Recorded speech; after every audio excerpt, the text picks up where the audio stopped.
नमस्कार दोस्तों, हिंदू धर्म में आप लोगों का बहुत बहुत स्वागत है। रामायण में एक प्रसंग आता है जिसमें माता सीता अशोक वाटिका में एक वृक्ष के नीचे बैठी रहती हैं और रावण बार बार अशोक वाटिका में आकर माता सीता को धमकाता रहता था।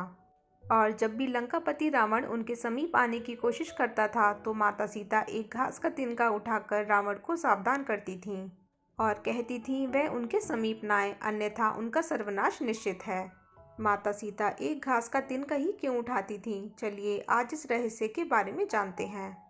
लंकापति रावण माँ सीता का हरण करके लंका ले गया। लंका पहुंचकर माता सीता रावण के राजभवन में न रहकर अशोक वाटिका में एक बरगद के वृक्ष के नीचे बैठी रहती थीं। रावण अपने सैनिकों के साथ बार बार वहां आता और अपनी शक्ति व गुणों का बखान कर माता सीता को प्रभावित करने की कोशिश करता और असफल होने पर माता सीता को धमकाता था, लेकिन माता सीता मौन धारण किए चुपचाप बैठी रहती थीं। रावण ने अपना हर पैतरा आजमा लिया, लेकिन वह माता सीता को किसी भी प्रकार से प्रभावित नहीं कर सका। उसके मन में एक सवाल आता था कि आखिर मैं जब भी आता हूँ तब सीता एक घास का तिनका क्यों उठा लेती है। वह बार बार कहता था, मेरे जैसे शक्तिशाली व्यक्ति को तुम घास के एक मामूली तिनके से क्यों डराती हो। वह भी इसका रहस्य जानना चाहता था, लेकिन इस घास के तिनके का रहस्य माता सीता के अलावा कोई और नहीं जानता था। यह बात उन दिनों की है जब माता सीता का विवाह भगवान श्री राम के साथ हुआ। उसके बाद वे अपने माता पिता व जनकपुरी को छोड़ भगवान श्री राम के साथ अयोध्या चली गईं। अयोध्या वासियों ने अपनी बहू का बहुत स्नेह से आदर सत्कार किया। माता सीता ने भी अयोध्या राजमहल के सारे रीति रिवाजों का बड़े ही प्यार व सहज भाव से पालन किया। इन्हीं रीति रिवाजों में से एक रिवाज ऐसा भी था जिसके अनुसार माता सीता को घर के समस्त लोगों को कुछ मीठा पकवान बनाकर खिलाना था।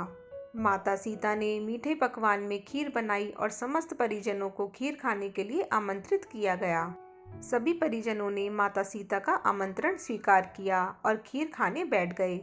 माँ सीता ने सबको खीर परोस दी, लेकिन न जाने कैसे राजा दशरथ की खीर में एक छोटा सा घास का तिनका गिर गया, जिसे माँ सीता ने देख लिया। चूंकि वो खीर राजा दशरथ को दे चुकी थी और उन्होंने खीर खाना शुरू कर दिया था, इसलिए अब मर्यादावश उनके लिए उस तिनके को हाथ से उठाना संभव नहीं था।